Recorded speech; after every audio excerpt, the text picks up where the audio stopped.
Hoy es 10 de junio de 2025, martes, inteligencia artificial. Hoy no voy a partir el episodio en dos porque no veía una manera coherente de dividirlo, así que aunque salga un poquito largo, pues ya os lo dividís vosotros. Empezamos con negocios. OpenAI ha presentado algunos datos, en concreto ha presentado el volumen de ingresos anuales recurrentes y ha alcanzado ya los 10.000 millones de dólares. Eso es casi el doble de lo que hizo el año anterior, que hizo 5.500, y sigue manteniendo su proyección de llegar a 125.000 millones de dólares en 2029. Por dar una referencia, hace no mucho, creo recordar que Anthropic proyectaba 3.000 millones para este año. Proyectaba quiere decir que aún los tiene que hacer, que a este ritmo esperaban llegar a final de año con 3.000 millones de dólares. OpenAI ha dado algunas cifras más de usuarios, tiene 500 millones de usuarios al mes y 3 millones de lo que ellos llaman business users, usuarios de negocios, que pueden ser empresas o pueden ser profesionales particulares, pero que hacen un uso de la plataforma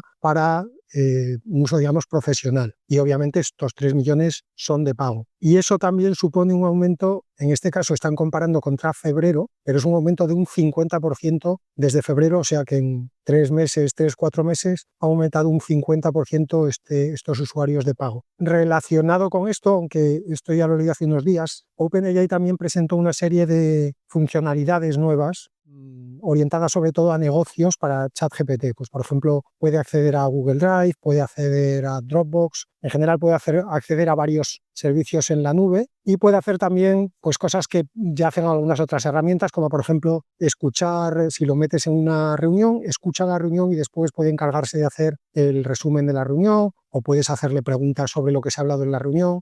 Como digo, una funcionalidad que ya estaba por ahí, pero que ahora también incorpora ChatGPT. Claramente ChatGPT tiene un foco importante en el mundo empresarial. Lo que pasa es que aquí lo va a tener crudo porque Microsoft ha estado realmente muy rápido. A lo mejor no lo ha hecho bien, pero lo ha hecho primero. Y ya se sabe que en esto de los negocios, llegar primero casi siempre gana a llegar mejor. Es verdad que Copilot salió muy poco pulido, que incluso a día de hoy, en fin, hay cosas que hace más que regular, que hay funcionalidades que se han prometido y que todavía no llegan, pero el caso es que Microsoft ya tiene ahí su Copilot, ya tiene la teclita de Copilot en todos los PCs nuevos, ya tiene incorporado Copilot al menú de Windows 11, va a ser difícil que alguien consiga abrir los codos y hacerse un hueco en ese mundo mientras Microsoft siga apostando fuerte por Copilot. La otra opción para OpenAI es que realmente ese nuevo dispositivo que estaba desarrollando IO, la empresa de Johnny Ive, que compraron hace poco, pues que realmente ese dispositivo cambie un poco las reglas del juego, que sea, supongo que ellos lo que aspiran es a que sea lo que el móvil fue en su día, que se convierta en un segundo o en este caso un tercer dispositivo habitual. Pero en el ordenador, con Microsoft levantando el muro, va a ser complicado luego saltarlo. Segunda de negocios, Perplexity también ha dado algunas cifras de uso. En concreto dice que en este último mes, en mayo, tuvieron 780 millones de búsquedas en su... Sabéis que Perplexity es un motor de búsqueda, pero que usa exclusivamente inteligencia artificial. Es un poco un Google, pero con inteligencia artificial por detrás. Es lo que Google está haciendo ahora con su AI Search. Lo que pasa es que Google te sigue dando la opción de usar el Google convencional. En Perplexity solo hay búsqueda con inteligencia artificial. Con esta cifra de 780 millones de búsquedas en el último mes, el crecimiento de los últimos meses se mantiene alrededor de un 20% de mes contra mes. Y última de negocios, también con algunas cifras, en este caso Anysphere, Any de cualquiera en inglés y Sphere de esfera, que es la empresa que hace Cursor, el asistente de programación, probablemente el más famoso y el más usado en estos momentos. Bueno, pues la empresa fabricante de Cursor, que son estos de Anysphere, acaban de conseguir 900 millones de euros de financiación con una valoración de la compañía en 9.900 millones de dólares. Y también han dado algunas cifras de negocio. En concreto, dicen que actualmente tiene un ingreso anual recurrente de 500 millones de dólares, que si te lo paras a pensar es una burrada, teniendo en cuenta que prácticamente la única herramienta que yo sepa que tienen de pago es Cursor, y Cursor es exclusivamente un ayudante, un asistente de programación. Entonces, hacer 500 millones de dólares solo con una aplicación, con un uso de inteligencia artificial, pues a mí me parece una pasada. Voy con desarrollo, venga. Primer bloque de modelos, versiones nuevos. Dos noticias de Eleven Labs. Por un lado han presentado lo que ellos llaman Conversational AI 2.0, que es un agente de voz, es un agente, como el propio nombre ya indica, de conversación, y lo que han mejorado mucho, realmente mucho viendo las demos en esta versión, es el manejo del toma y daca, de cuando estás hablando con la inteligencia artificial y en un momento dado la interrumpes y ella se interrumpe, en este caso inmediatamente, no es como pasaba con las primeras que siguen hablando un poquito y entonces tú dejas de hablar y entonces luego ella se da cuenta y entonces para de hablar. Estas pausas raras que pasa muchas veces también, por ejemplo, cuando haces videollamadas, ¿no? Que en cuanto hay un poquito de delay, hay momentos de estos en los que uno no sabe a quién le toca hablar. Bueno, pues esto se ha solucionado muy bien, se está solucionando muy bien, supongo que todavía mejorará más, pero este Conversational 2.0 de Eleven Labs lo resuelve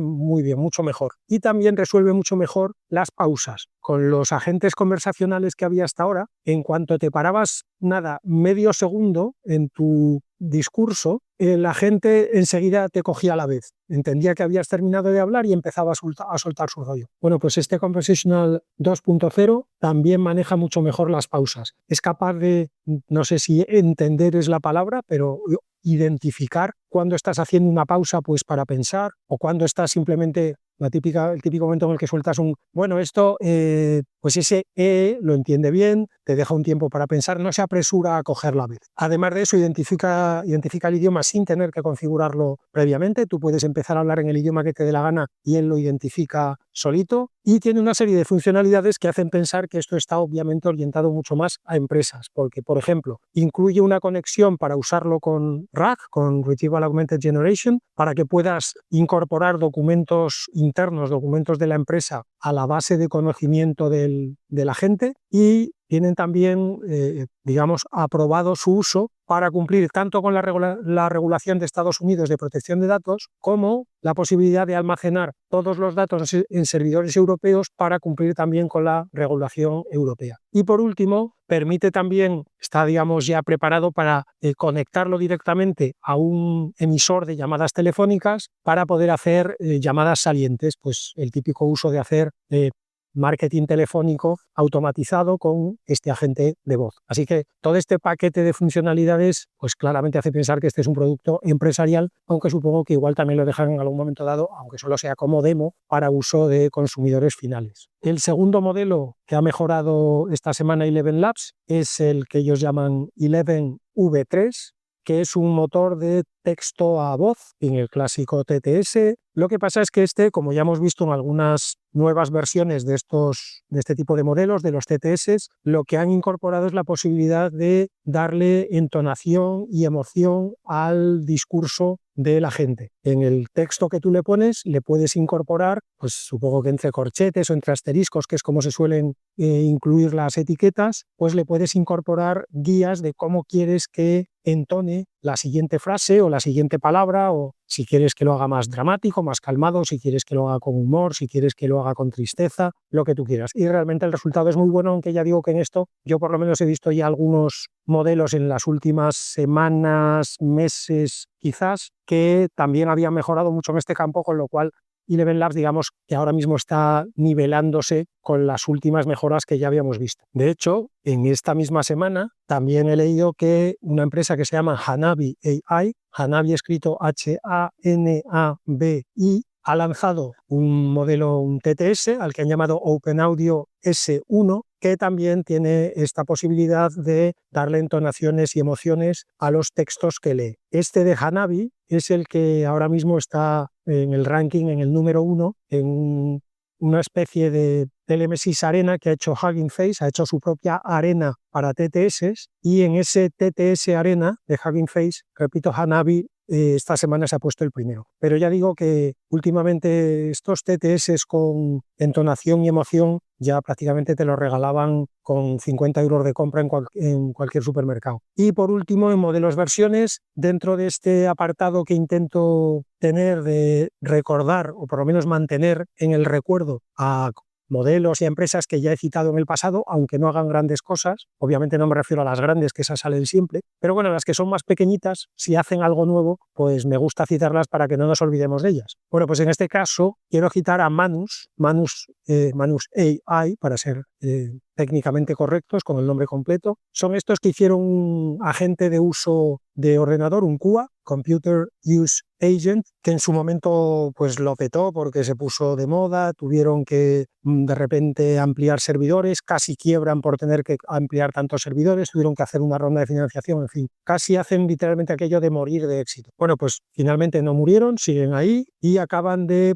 presentar un nuevo modelo de generación de vídeo dentro del agente. O sea que ahora su agente de uso computacional, su QA, también puede crear vídeo. Vamos con las noticias de desarrollo en sí. He leído un paper de la Universidad de Tsinghua y la Universidad Nacional de Singapur que, teniendo en cuenta que todas las generalizaciones no van a ser exactas, pero han hecho pruebas con varios modelos de lenguaje, en concreto con modelos de razonamiento, los que ya empezamos a conocer como LRMs, Large Reasoning Models, y han comparado qué pasa cuando se les hace el post-training solo con Supervised Fine Tuning, solo con Reinforcement Learning o con las dos cosas. Bueno, pues las conclusiones que han sacado son curiosas porque si los post-entrenas solo con SCT o solo con RL, tienen más alucinaciones que los modelos base, que los modelos antes del post-training. Es decir, que solo el Supervised Fine Tuning o solo el Reinforcement Learning empeoran las alucinaciones de un modelo. Pero si haces tanto Supervised Fine Tuning como Reinforcement Learning en el post-training, entonces mejoras no solo la calidad de las respuestas, sino también mejoras el nivel de alucinaciones, en el sentido de que hay menos, con respecto al modelo base. Siguiente cosita que quiero comentar es el famoso paper que ha presentado Apple esta semana. Digo famoso porque se ha hecho mucho ruido sobre él. El paper en sí no aporta nada nuevo, pero lo aprovecho para hacer palanca y hablar un poquito de conceptos que de vez en cuando viene bien refrescar. Bueno, básicamente el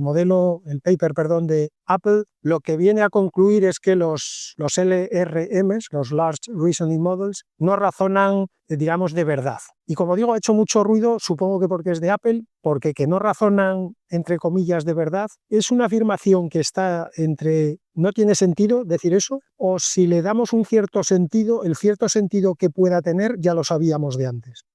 Alguien hacía una broma el otro día en Twitter diciendo, al hilo de este paper, que Apple por fin había decidido meterse en la inteligencia artificial y que su primer paso era intentar demostrar que la inteligencia artificial no existe. O sea que es un poco esa sensación, habéis llegado tarde, llegáis para decir una cosa que o no tiene sentido o es obvia. O sea que casi lo estáis empeorando cada vez más, Apple. Entonces, varias cosas sobre este tema de si los modelos razonan o no razonan, si razonan de verdad o no de verdad. Lo primero es que no conozco a nadie, o sea, no sé a quién está intentando contradecir Apple, porque yo no conozco a nadie que haya presentado pruebas de que los LRMs razonan como los humanos. No entiendo, no conozco a nadie que haya hecho esa afirmación. Es más, no hace mucho, quizá en el episodio anterior o hace 2-3 episodios como máximo, mencioné varios papers, recuerdo uno de Anthropic en concreto, donde comprobaban que el chain of thought que siguen los LRMs no se corresponde con el, digamos, chain of thought real que siguen, o por lo menos con el proceso, sea cual sea, que los lleva a la respuesta, porque se les ponían algunas trampas, por decirlo así, y se veía que eran capaces los LRMs de presentarte un chain of thought que iba en una dirección y finalmente decirte que la respuesta era una cosa que no tenía nada que ver con el chain of thought. Y por otro lado, creo recordar también un paper que comenté hace no mucho, donde se observaba que si se post-entrenaba un LRM con Chain of Thought,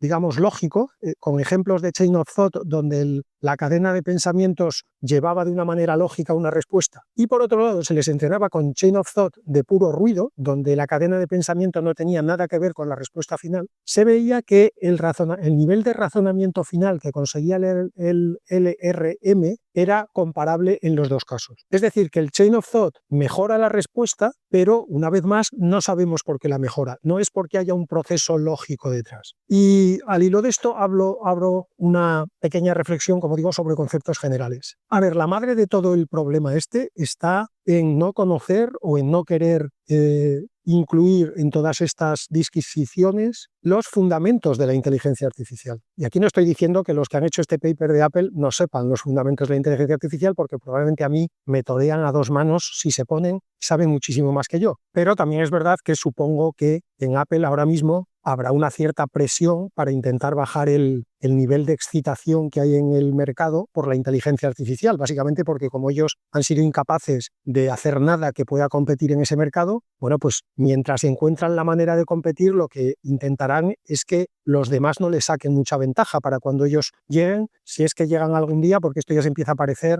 a Tesla. Pero dicho todo eso, ¿a qué fundamentos me refiero? Bueno, pues el primero es que, partamos primero de uno previo. No sabemos cómo razonamos los seres humanos. Hay que partir de esa base. No sabemos cuál es el proceso que sigue nuestro cerebro cuando nosotros razonamos. Nosotros creemos que seguimos un proceso, pero estamos muy lejos de saber si ese es el proceso correcto y, por supuesto, si ese no es el correcto, estamos lejísimos de saber cuál es el correcto. Así que cuando decimos que un LRM no razona como los humanos, esa frase no tiene sentido porque no sabemos cómo razonamos los humanos. Luego estás comparando una cosa con algo que no sabemos definir. Luego, ¿cómo puedes compararla? Dicho eso, en la inteligencia artificial sabemos que, como pasa con los seres humanos y con muchos procesos en el mundo físico, hay emergencia. Es decir, el conjunto presenta propiedades que no se pueden explicar por simple agregación de las propiedades de las partes. Dicho, no sé, mira, me ha salido yo creo que bastante bien una definición de emergencia, pero seguro que hay otras mejores por ahí. Eso lo que quiere decir es que no siempre tienen que emerger las mismas propiedades. Y eso tampoco quiere decir, por lo tanto, que las propiedades que han emergido en los seres humanos son las buenas y todas las propiedades que emerjan en algo que no sea un ser humano ya no son propiedades buenas, son defectuosas, no son comparables. Esto no es digital. Aquí no hay un tipo de razonamiento bueno y todos los demás son malos. Es posible que incluso en algún momento las inteligencias artificiales lleguen a un sistema de razonamiento, por llamarlo así, que sea mejor que el que tenemos los seres humanos. Los seres humanos no somos el fin de un proceso perfecto diseñado para llegar a la máxima capacidad de razonamiento posible en el universo. En fin, hay que ser muy fundamentalista para creer que eso es así. Luego, nuevamente, no tiene sentido comparar, como decía antes, algo con el razonamiento humano porque no sabemos qué es el razonamiento humano, pero es que aunque lo supiéramos, tampoco tiene sentido dar por hecho que el razonamiento humano es el único razonamiento posible y el único razonamiento válido. Siguiente consideración. No hay que olvidar que la inteligencia artificial generativa, tal como la tenemos a día de hoy, es un Next Event Prediction. Todas las inteligencias generativas que tenemos ahora se basan en este principio, en este concepto de predecir el siguiente evento. Predecir el próximo token, el próximo patch, en los modelos de imágenes, próximo píxel, si quieres ir más al detalle. La semana pasada creo que hablaba del modelo de Netflix que intenta predecir cuál es el próximo vídeo que vas a querer ver, una serie, una película, repetir algo que ya has visto, una cosa nueva, etc. Luego, la inteligencia artificial generativa es un Next Event Prediction. Eso es, muy poderoso y ya hemos visto la cantidad de aplicaciones y de problemas que nos está resolviendo, pero en última instancia, un sistema de Next Event Prediction hace predictions, hace predicciones. Y por definición, una predicción nunca va a poder tener un 100% de seguridad. Ese Next Event se elige probabilísticamente y podrás tener una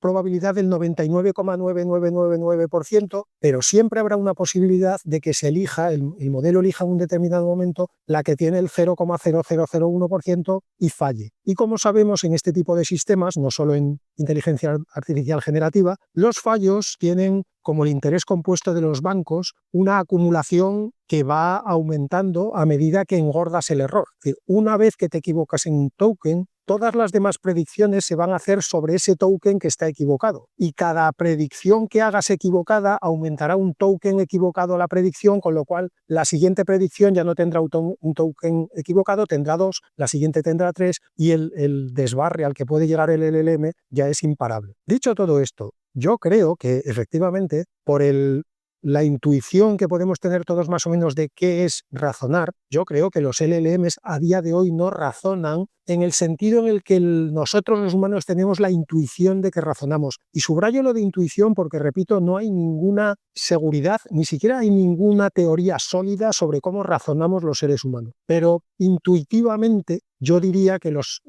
LRMs no razonan como los seres humanos y que por lo tanto, coincido bastante con Yann LeCun en eso, no creo que esta inteligencia artificial generativa nos vaya a llevar a un razonamiento comparable al de un ser humano en un futuro cercano. También digo, una vez más, no sería esta la primera vez que la famosa Beatles Lesson de Richard Sutton nos demuestra a todos que estábamos equivocados y que todo es una cuestión de fuerza bruta y de capacidad de proceso. Pero a día de hoy yo estoy de acuerdo con el principio, digamos, del paper de Apple de que los LRMs no tienen una gran capacidad de razonamiento, por decirlo así, comparable a la que tenemos los humanos. Por eso decía que el paper de Apple viene a decir o algo que no tiene sentido, si lo tomas literalmente, o algo obvio si lo tomas intuitivamente. Ya lo sabíamos. Gracias, Apple, por el esfuerzo. Dicho todo esto, vuelvo otra vez a lo de los principios. La inteligencia artificial generativa es fantástica para usos que no sean precisos, para tareas de creatividad, para conversar, para generar ideas nuevas, para que te haga resúmenes de cosas que ya están hechas. Pero el problema es cuando queremos utilizar la inteligencia artificial generativa para problemas que requieren un resultado preciso, una respuesta exacta. Es que para eso hay herramientas matemáticas e incluso de inteligencia artificial mucho mejores. Una red neuronal de toda la vida resuelve problemas precisos mucho mejor que una inteligencia artificial generativa. A pesar de que, como hemos visto muchas veces, aplicar una arquitectura de transformers a problemas incluso que requieren precisión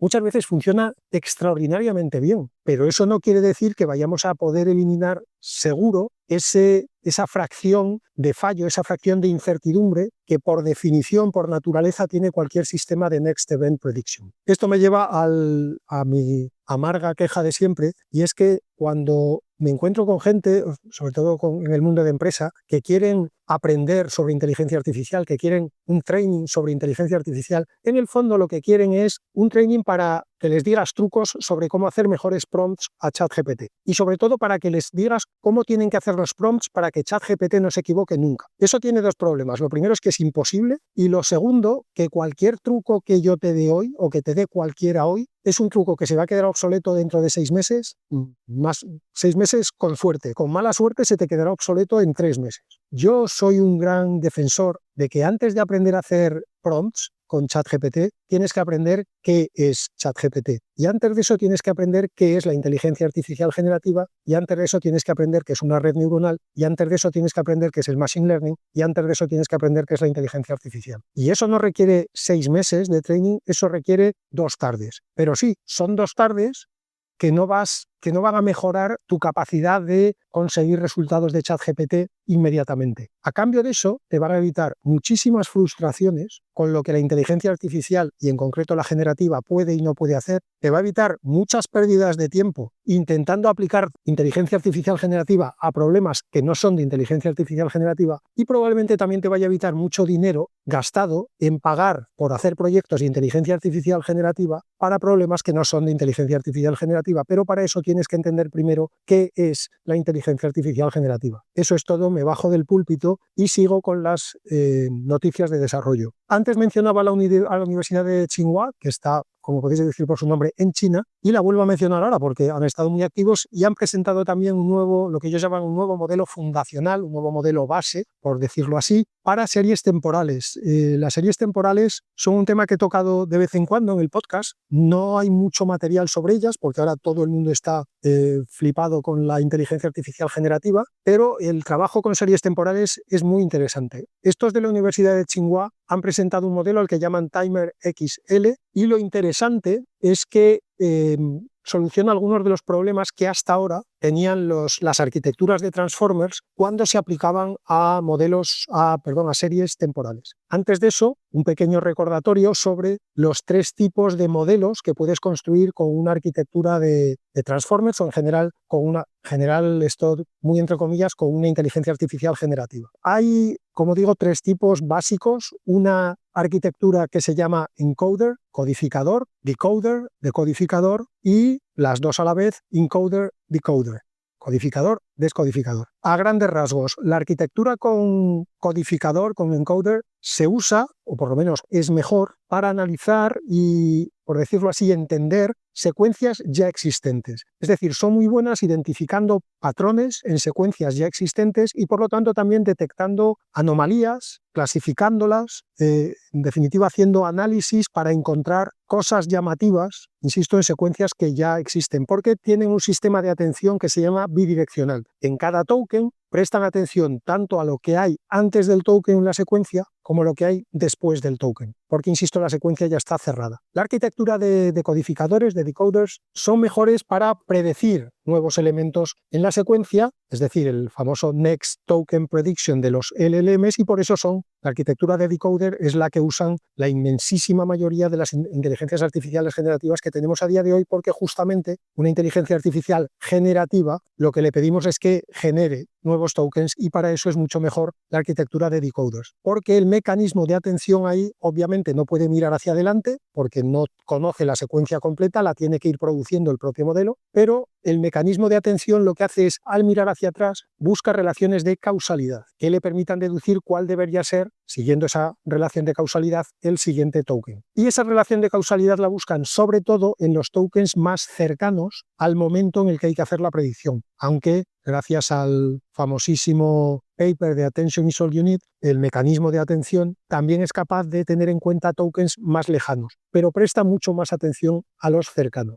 Y la arquitectura de encoder-decoder, pues lo que hace es combinar las dos cosas. ¿Cuándo se usa este tipo de arquitectura? Pues, por ejemplo, para hacer traducciones. Necesitas un encoder para entender el sentido completo de la frase a traducir, de la frase original, y después necesitas un decoder para producir la frase equivalente en el idioma al que quieres traducir. Pues bien, en general, hasta ahora, cuando se intentaba utilizar arquitecturas de encoder, de decoder o de combinadas encoder-decoder a series temporales, había fundamentalmente 2 problemas. Uno es que tienden a hacer overfitting, es decir, se ajustan demasiado a los datos de entrenamiento y cuando los intentas utilizar con datos nuevos fallan mucho. Y la segunda es que cometen muchos errores porque el mecanismo de atención, en general en la inteligencia artificial generativa, no es demasiado estricto con el orden temporal de los tokens. Y por definición, en unas series temporales, el orden temporal es crítico porque es de hecho lo que define la serie. Unos elementos iguales ordenados en 2 secuencias distintas son 2 series temporales distintas. No las puedes tratar como si fueran la misma, diciendo un poquito de, bueno, aunque este token esté antes y este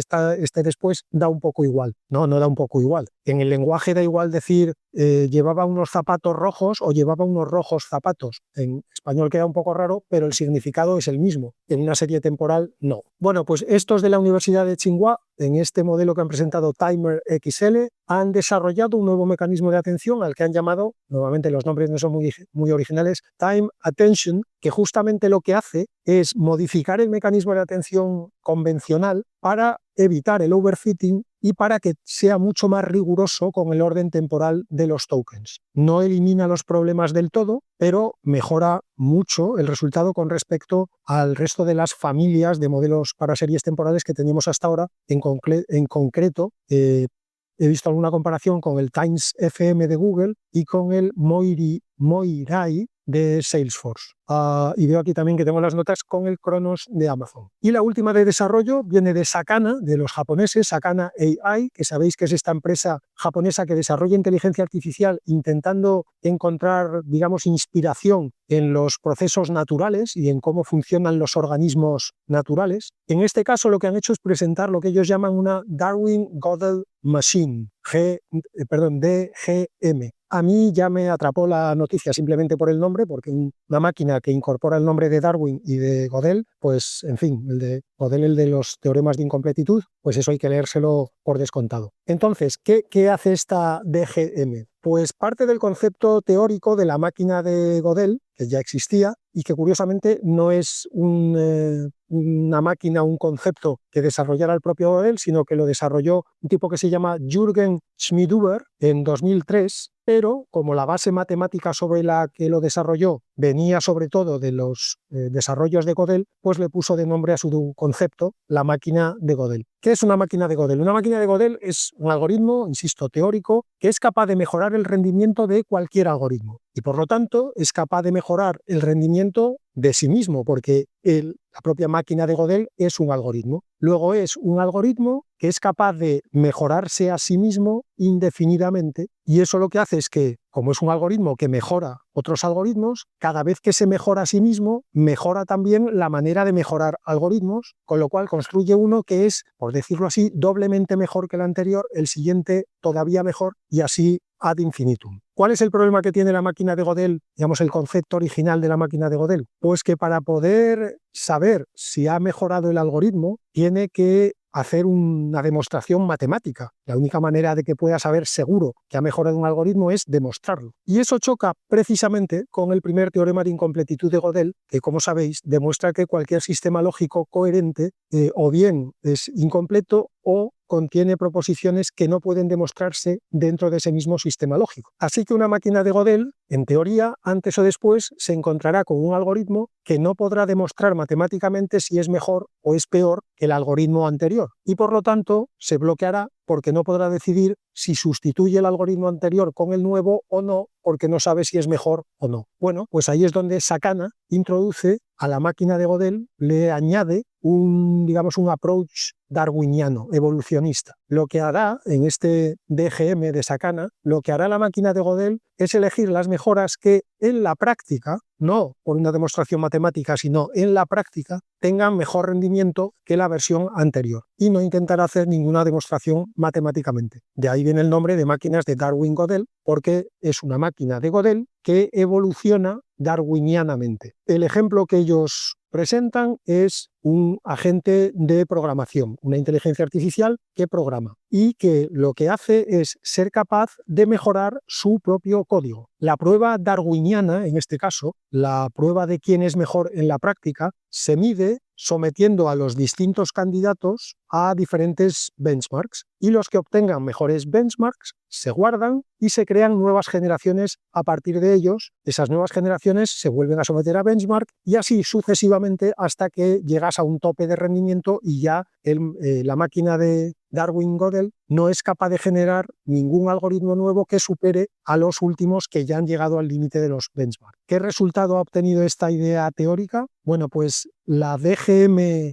del paper de Sakana comenzó obteniendo un 20% de resultado en el Software Engineer Bench, que es uno de los más típicos para evaluar agentes de código. Repito, empezó en el 20 y por este mecanismo automático Darwin-Gödeliano consiguió subir del 20 al 50%, es decir, multiplicó por más de 2 su rendimiento en el benchmark y en el benchmark de Software Engineering. Y en el benchmark de Polyglot subió del 14,2% que tenía al empezar al 30,7%, de nuevo más del doble. Este approach, esta idea, este concepto todavía muy básico, tiene obviamente un potencial brutal, porque el ser capaces de generar inteligencias artificiales que sean capaces de mejorar su propio proceso de aprendizaje, no sus resultados, sino el proceso por el que aprenden a generar resultados, pues puede llevar a un desarrollo literalmente exponencial de la inteligencia artificial. Y es más, Sakana en el propio paper mencionan que este tipo de desarrollos requiere una vigilancia especialmente cercana, porque el nivel de velocidad que puede alcanzar el desarrollo de la inteligencia artificial, si esto llega a coger cierta atracción,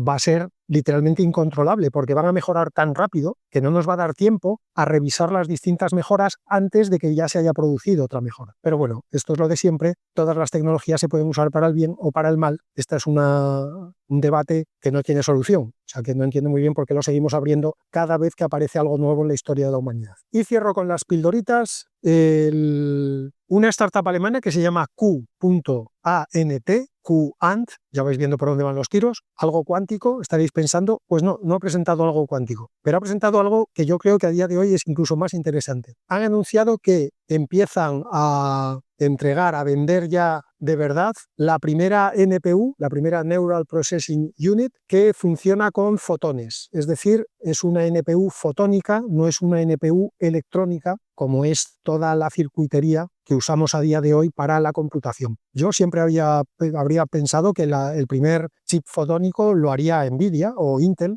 o probablemente TSMC o Samsung, quiero decir, alguna de las grandes. Pero de repente estos de QAnt se han destapado como, por lo menos eso es lo que dicen ellos, ahora igual sale alguien a desmentirlos, el primer chip fotónico que ya se puede comprar, ya existe y te lo puedes llevar en una bolsa al salir de la tienda. Segunda pildorita, por si alguien trabaja con sistemas de recomendación, Yandex, los rusos, han publicado un dataset de interacciones usuario-ítem que contiene más de 5.000 millones de elementos. Esto es increíblemente más grande que lo más grande que había hasta ahora para entrenar sistemas de recomendación, que estaban, los que yo conozco por lo menos, en los cientos de millones de órdenes de magnitud. Este, repito, tiene 5.000 millones. Se puede bajar de Hugging Face y se llama Lambda 5B. Lambda como una combinación de Yandex y Lambda. De hecho, es como Lambda, pero empezando por Y.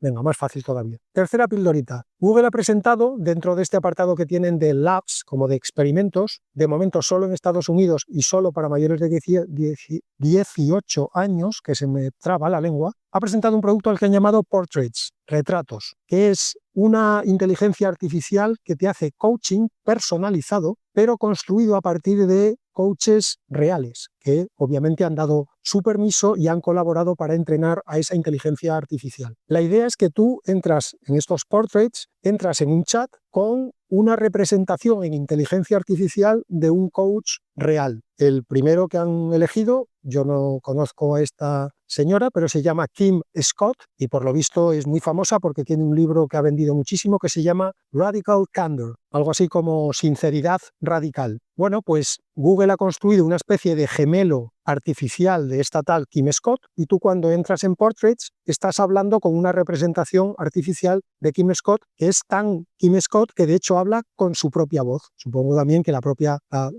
tal Kim Scott ha cedido para este caso, para este experimento, los derechos de su voz. Así que, en fin, una nueva de estas aplicaciones del famoso Uncanny Valley, del Valle Inquietante, que tantas veces hemos visto en la inteligencia artificial en los últimos tiempos. Cuarta pildorita. Las grandes compañías tecnológicas de China han bloqueado el acceso a algunas funcionalidades de sus modelos de inteligencia artificial durante el examen, lo que sería aquí el examen de selectividad, pues durante el examen de selectividad para las universidades chinas, para evitar que los estudiantes hagan trampas en ese examen. Han limitado el acceso a, por ejemplo, subir fotos, para que no puedas hacerle una foto al examen y decirle al LLM, contéstame a estas preguntas. Han limitado también cualquier prompt que tenga relación con cualquiera de las preguntas del examen. Así que, en fin, la pildorita la meto sobre todo, primero porque es una curiosidad y China siempre hace unas cosas que aquí parecen un poco marcianas, pero también lo digo un poco para todos los que siguen diciendo que la inteligencia artificial es un loro estocástico y que no sirve para nada. Pues parece ser que los chinos tienen una opinión distinta porque hasta donde yo sé, yo creo que con un examen de selectividad podrías ir con un loro en el hombro. No digo yo que fueras a dar la mejor imagen al profesor, pero no creo que nadie pensara que el loro te iba a chivar las respuestas del examen. Y sin embargo en China creen que el loro estocástico este de la inteligencia artificial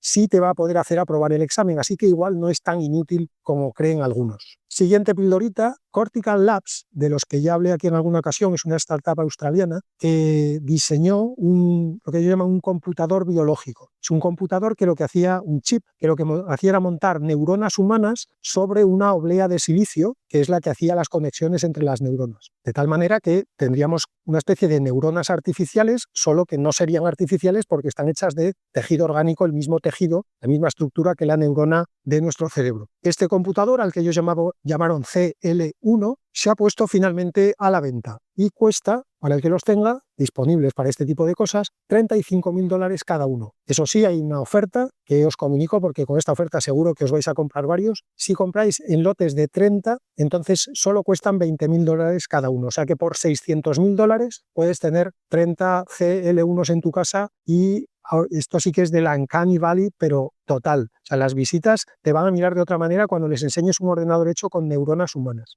Dicho esto, no os aconsejo que lo compréis, porque ahora mismo el enfoque de este CL1 está más orientado hacia la investigación más médica y biológica que computacional. Se trata más de entender cómo funcionan las neuronas humanas, cómo se disparan, cómo se conectan unas con otras y en función de qué, que en darle una aplicación real, porque, insisto, es un producto todavía muy básico. Siguiente pildorita, la FDA, la Food and Drug Administration, esta especie de mezcla de la Agencia del Medicamento y Ministerio de Consumo que tienen en Estados Unidos, ha autorizado ya para su uso real el primer sistema de prevención de cáncer de mama por inteligencia artificial. Este sistema predice el riesgo de que haya cáncer de mama a partir simplemente de una mamografía convencional. Ni ecografías, ni resonancias, ni TACs, una mamografía convencional en 2D y sin necesidad además de tener ningún dato de la paciente. No necesita saber ni la edad de la paciente, ni los antecedentes familiares, ni patologías actuales, nada. Como digo, ya está aprobado y está autorizada el comienzo de que pueda publicitarse comercialmente y usarse en hospitales a partir de finales de este año, de 2025. Siguiente pildorita, Hugging Face, con la Universidad de la Sorbona, ha desarrollado Small VLA. Small, como lo escribe siempre Hugging Face, es decir, SMOL, y VLA de Vision, Language, Action, que es visión, lenguaje, acción. Son los modelos que admiten como input tanto imágenes como lenguaje, imágenes de sus propias cámaras, y dan como output acciones. Es decir, son los modelos típicos para usar en robótica. Bueno, pues lo interesante de este es que, por su nombre ya se puede deducir, por ese Small VLA, es un modelo que tiene solamente 450 millones de parámetros y que, según Hugging Face y la Sorbona, es comparable en rendimiento a modelos 10 veces más grandes. Se puede entrenar con una sola GPU y se puede usar con CPUs. No hace falta una GPU para usarlo. Y, en fin, como yo ya sabéis que soy un gran defensor de todo lo que apunte en la dirección de que podamos tener nuestras inteligencias artificiales en nuestros ordenadores, en nuestra casita, pues todos los movimientos que vayan en esa dirección, aunque a día de hoy todavía sean poco más que experimentos, pues me gusta comentarlo. Y finalmente,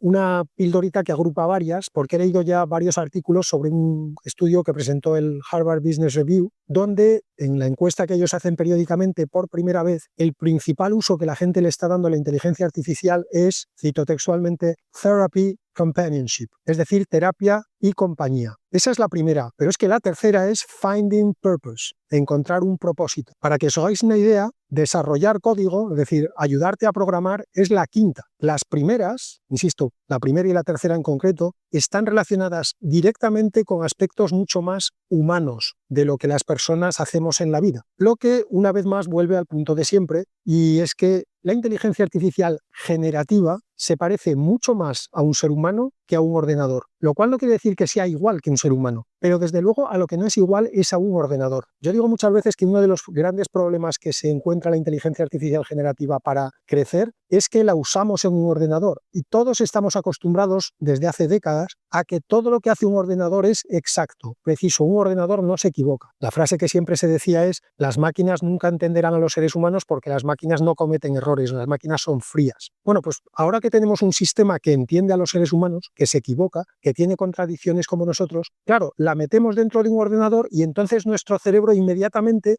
compara eso con el Excel o compara eso con el PowerPoint. Y el problema es que no se parece en nada. Como digo, se parece más a un ser humano que a eso. Con respecto al estudio en sí, pues yo básicamente hago una reflexión, una interpretación. Y es que precisamente por esto que comentaba, del sesgo que todos tenemos a lo que se hace un ordenador, yo creo que la gente joven, la gente de menos de 30 años, tiene menos ese sesgo, porque la gente de 30 años, comparativamente, ha usado mucho menos los ordenadores. Es gente que usa mucho más los móviles, incluso las tablets y las consolas de videojuegos, por supuesto, que los ordenadores. Y por lo tanto yo creo que ese sesgo mental de ordenador igual a exactitud está menos grabado en sus cerebros que en los de los que tenemos ya unas cuantas décadas más. Y yo creo que eso es lo que hace que la gente joven utilice la inteligencia artificial generativa más como lo que es, como esa especie de semi-humano. No lo ve tanto como un mal computador, sino que lo ve como un humano imperfecto. Pero es que todos los humanos somos imperfectos y yo creo que por eso encuentran